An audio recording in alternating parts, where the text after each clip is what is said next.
Hello everyone, welcome back to my YouTube channel. I hope आप सब बहुत अच्छे होंगे। जैसा कि आप सबको पता है, यूपी असिस्टेंट प्रोफेसर और पीजीटी का एग्ज़ाम और बहुत ही करीब है। असिस्टेंट प्रोफेसर का एग्ज़ाम तो बहुत ही नज़दीक आ गया है। इसके लिए मैं अपने यूट्यूब चैनल पे एक महत्वपूर्ण श्रृंखला क्वेश्चन की शुरू कर रही हूँ, जो कि आप लोगों के लिए बहुत ही हेल्पफुल रहेगा। चलिए अब हम क्वेश्चन सॉल्व करते हैं। पहला क्वेश्चन है, वेबर का अस्थिरीकरण का सिद्धांत मार्क्स के किस सिद्धांत से भिन्न है? क्योंकि वेबर ने इसमें एक अतिरिक्त संरचना वर्ग को जोड़ दिया था। जैसे आप इसमें देखेंगे कि जो परिस्थिति समूह की बात करते हैं वो केवल वेबर ही करते हैं, बाकी वर्ग की अवधारणा हो, संपदा या बौद्धिक समूह की अवधारणा हो, मार्क्स भी अपने में जोड़ते हैं। जबकि स्थिति स्टेटस ग्रुप जो है इसकी बात केवल वेबर करते हैं। और दूसरा क्वेश्चन है, सीसीबीज में क्या है? तो पहला ऑप्शन है, विनिमय का एक प्रकार है, जो कि गलत है। एक कबीला है, ये भी नहीं है। एकांकी परिवार का टूटना है, ये भी नहीं है। एक विवाहित महिला के विवाहेतर संबंध जो है उसे सीसीबीज में कहते हैं। तीसरा क्वेश्चन है, निम्नलिखित में से किस विचारक ने परिवार व्यवस्था में सहयोग मूलक संघर्ष की चर्चा की थी? तो ये परिवार व्यवस्था में सहयोग मूलक संघर्ष की बात कोऑपरेटिव कॉन्फ्लिक्ट की चर्चा अमर्त्य सेन ने की थी। इसका ए ऑप्शन सही है। चौथा क्वेश्चन है, निम्नलिखित में से कौन सा एक अधिनियम अंतरजातीय विवाह की मान्यता देता है? जैसा कि आप सबको पता है कि भारत में अंतरजातीय विवाह को मान्यता समाज द्वारा ज़्यादा नहीं दिया गया है। इसके लिए कानून बनाया गया है, हमारा विशेष विवाह अधिनियम 1954 में।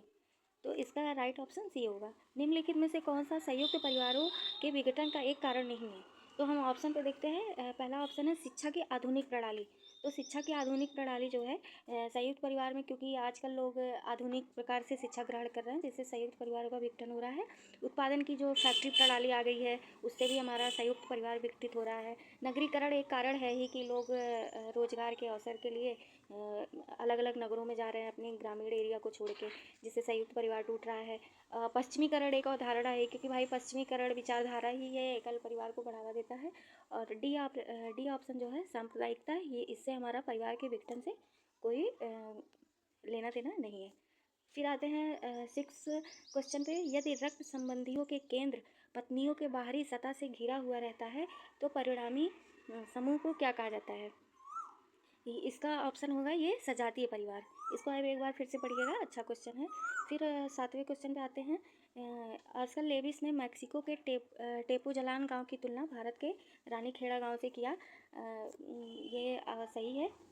चेंजिंग फ्रंटियर्स ऑफ कास्ट नामक पुस्तक योगेश अटल द्वारा रचित की गई थी, ये भी सही है। Anatomy of rural urban community development S C Dubey की रचना है, ये गलत है। फिर ये आपका होगा ए ऑप्शन सही होगा।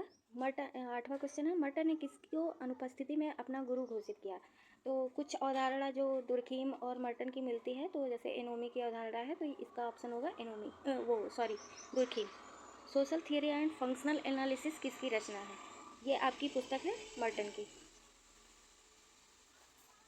निम्नलिखित में से एफिनल परिजनों का एक उदाहरण है।